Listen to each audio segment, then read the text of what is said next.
Salut, prieteni pescar!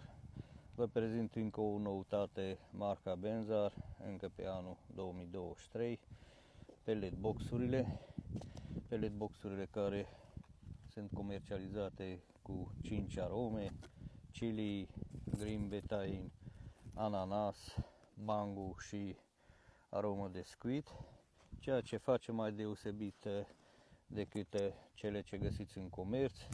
Aveți o cutie de momel Twister Benzar și 150 de ml lichid aferent, cu care o să puteți să pregătiți, preparați micropeleții pe bază de fish meal de la diametru de la 1,5 până la 3 mm. Nu trebuie să faceți nimic altceva